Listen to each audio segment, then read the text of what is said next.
எல்லாருக்கும் வணக்கம். நம்ம வந்து இன்றைக்கி குலோப் ஜாமுன் தான் எப்படி செய்யறதுன்னு சொல்லி பார்க்க போகிறோம். அதுக்கு முன்னாடி நம்ம சேனலை வந்து சப்ஸ்கிரைப் பண்ணாமல் பார்த்துட்டு இருந்தீங்கன்னா சப்ஸ்கிரைப் பண்ணிக்கோங்க. லைக் பண்ணுங்கள், ஷேர் பண்ணுங்கள், கமெண்ட் பண்ணுங்கள்.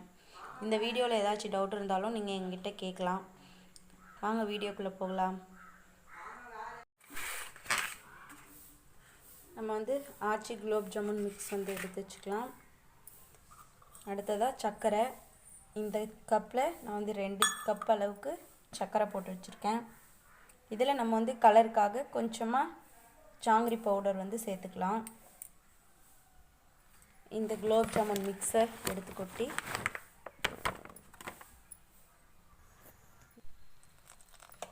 இப்படி கொஞ்சம் கொஞ்சமாக நம்ம ஊற்றி வந்து மிக்ஸ் பண்ணிக்கலாம். நீங்கள் வந்து இந்த 1/4 கப் அளவுக்கு தண்ணி எடுத்துக்கிறதுக்கு பதிலாக பால் கூட எடுத்துக்கலாம். பால் எடுத்து பிசைஞ்சிக்கலாம். நான் வந்து பால் இல்லாததால் தண்ணி மட்டும் எடுத்து ஊற்றிருக்கேன். பாருங்கள், நெய் ஊற்றி நம்ம மாவு வந்து இந்த அளவுக்கு சாஃப்டாக பிசைஞ்சு எடுத்து வச்சுக்கலாம். அடுத்ததாக இந்த மாவு வந்து ஒரு 1/4 மணி நேரம் ஊறணும். அப்போ தான் வந்து குலோப் ஜாமுன் வந்து உருட்டுறதுக்கு நல்லாயிருக்கும்.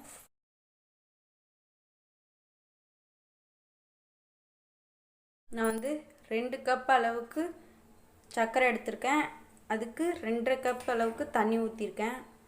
இதை வந்து மிக்ஸ் பண்ணிக்கிட்டே இருக்கணும், அடிபிடிக்காமல் இருக்கணும். இந்த சர்க்கரை ஃபுல்லாக கரையிற வரைக்கும். பாருங்கள், பாகு வந்து நல்லா கரைஞ்சிடுச்சு. இந்த அளவுக்கு கொதிக்குது. பாருங்கள், மாவு வந்து நல்லா ஊறிடுச்சு. ஒரு 1/4 மணி நேரம் ஆகிடுச்சு. இப்போ வந்து நம்ம இதை கொஞ்சமாக கையில் வந்து நெய் தொட்டுக்கிட்டு, இப்படி உள்ளங்கையில் தொட்டுக்கிட்டு சின்ன சின்ன உருண்டையாக நமக்கு வேணுன்ற சைஸ் நம்ம வந்து உருண்டை பிடிச்சி எடுத்துக்கலாம். பாருங்கள், இந்த சைஸ்க்கு நம்ம வந்து பாலை உருட்டிக்கலாம். கொஞ்சம் கூட விரிசல் இருக்கக்கூடாது. விரிசல் இல்லாமல் இருந்தால் தான் வந்து குலோப் ஜாமுன் வந்து நல்லா வெடிப்பு வராமல் வரும். இந்த மாதிரி நம்ம வந்து எல்லாத்தையும் எடுத்து உருட்டி வச்சுக்கலாம். பாருங்கள், நம்ம வந்து எல்லா உருண்டையும் உருட்டி எடுத்துக்கிட்டோம். நம்ம உருண்டை பிடிக்கிற சமயத்தில் ஒரு பக்கம் வந்து எண்ணெய் வந்து சூடாயிட்ருக்கு. நம்ம வந்து ஒவ்வொரு உருண்டையாக எடுத்து போட்டுக்கலாம். பாருங்கள், எல்லா உருண்டையும் அப்படியே பொரிஞ்சு வந்து மேலே மிதந்து வருது. இந்த மாதிரி சிம்மில் வச்சு நீங்கள் எரி விடணும்.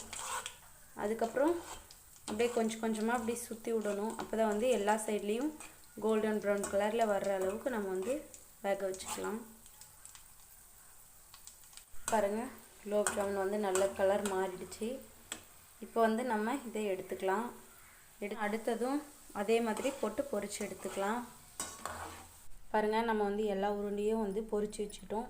இப்போ இதை வந்து நம்ம ஜீராவில் வந்து ஊற வச்சுக்கலாம். நம்ம கையில் தொடுற அளவுக்கு ஹீட் இருக்கணும். அந்த மாதிரி இருக்கும்போது நம்ம வந்து எடுத்து ஜீராவில் போட்டுடலாம். இப்படி பாருங்கள், போடும்போது எல்லாமே மேலே நல்லா அழகாக மிதக்குது. இதே மாதிரி எல்லாத்தையும் எடுத்து நம்ம போட்டுடலாம். பாருங்கள், எல்லாத்தையும் நம்ம வந்து ஜீராவில் போட்டுட்டோம். இது வந்து ஒரு அரை மணி நேரத்துலேருந்து 1 மணி நேரம் வரைக்கும் நல்லா ஊறிச்சுன்னா தான் குலோப் ஜாமுன் வந்து நல்லா சாஃப்டாக இருக்கும். இதை வந்து அப்படியே நம்ம வந்து மூடி வச்சிடலாம். பாருங்கள், சூப்பரான குண்டு குண்டு குலோப் ஜாமுன் ரெடி ஆகிடுச்சு. நீங்களும் இதை வந்து வீட்டில் செஞ்சு பாருங்கள். எப்படி இருந்துச்சுன்னு சொல்லிட்டு கமெண்ட் பண்ணுங்கள். இந்த வீடியோவை ஃபுல்லாக பார்த்ததுக்கு தேங்க்யூ. பாய்.